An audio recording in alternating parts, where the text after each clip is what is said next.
Hello বন্ধুরা, আসসালামু আলাইকুম। যারা এখন আমের দিনে উপর থেকে আম কিভাবে পারবেন ওটা নিয়ে যদি চিন্তায় থাকেন, তাহলে একটা কাজ করতে হবে। আপনাদের থেকে এই এই ধরনের একটা প্লাস্টিকের বোতল নিতে হবে। এই প্লাস্টিকের বোতলটা এই যে এইভাবে কাটতে হবে। এইভাবে কেটে এখানে এভাবে বাঁশের মাথায় বাঁধতে হবে। বাঁশের মাথায় বাঁধার পর আপনি যে কোনো জায়গা থেকে সুন্দরভাবে আম এইভাবে লাগিয়ে নিয়ে আসতে পারবেন। দেখুন, আপনারা দেখুন এটা কিভাবে আমটা পারা হচ্ছে।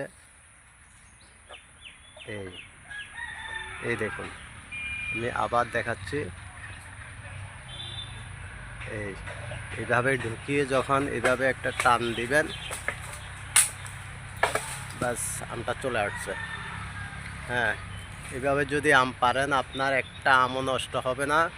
সবগুলো আম আপনি যদি পুকুরের উপর থেকে পুকুরের উপর থেকে যদি আম পাড়তে চান, তাও পাড়তে পারবেন। এইভাবে ধরে এইভাবে একটা টান দিবেন, বাস আমটা আপনার ঠিক এই যে এই বোতলের ভিতরে চলে আসলো। বোতলের ভিতরে চলে আসার পরে ঠিক আপনার আমটা আর নষ্ট হলো না। এইভাবে যদি আম পারেন, আপনার একটা আমও নষ্ট হবে না। এই ধরনের টেকনিকগুলো যদি আপনারা সবসময় যদি ব্যবহার করে যান, তাহলে দেখবেন আপনাদের আম পাড়া খুবই সহজ হয়ে যাবে। আমরা আসলে সচরাচর এইভাবেই কিন্তু আমগুলা পেরে থাকি, কারণ আমাদের আমগুলো একটাও নষ্ট হয় না, নষ্ট হওয়ার কোনো চান্সই নেই। দেখুন, এইভাবে কিন্তু অনেক দূর থেকে কিন্তু আম পাড়া খুবই সোজা।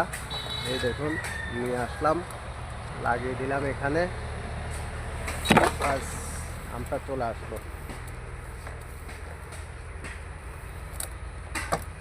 ঠিক আপনারা যদি এভাবে যদি আম পারেন, তাহলে একটা আমও আপনাদের থেকে নষ্ট হবে না। এটা একটা নতুন সিস্টেম, খুব ভালো লাগলো। আপনাদের যদি কারো যদি এই ধরনের যদি আমটা পাততে যদি ভালো লাগে, আপনারা এই ধরনের টেকনিকটা ব্যবহার করবেন। এই যে আমটা এখানে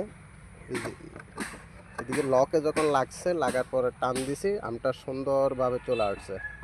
আপনারা সবাই এইভাবে আম পাততে পারবেন, কোনো সমস্যা হবে না। একটা আম নিচেও পড়বে না, ফাটবেও না, থাকলেও হবে না। সুন্দর একটা সিস্টেম আপনাদেরকে দেখিয়ে দিলাম। এটা আপনারা সবসময় যদি মাথায় রাখেন, খুব সুন্দর হবে। আমাদের বাড়ির চারপাশে কিন্তু এইভাবে যে আম গাছগুলো আছে, সবগুলোর থেকে কিন্তু আমরা এইভাবে আম পারি। তারপরে যে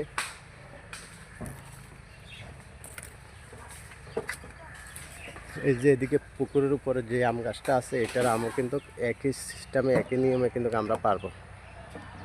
একটা আমও কিন্তু নষ্ট হবে না এইভাবে যদি আমরা আম পারি।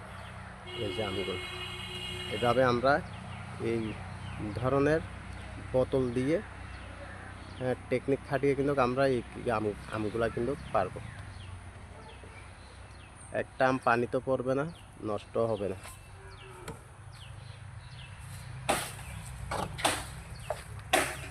যাদের এই ধরনের টেকনিকটা ভালো লাগছে, তারা একটা কমেন্ট করবেন, একটা শেয়ার করে দেবেন। সবাইকে ধন্যবাদ।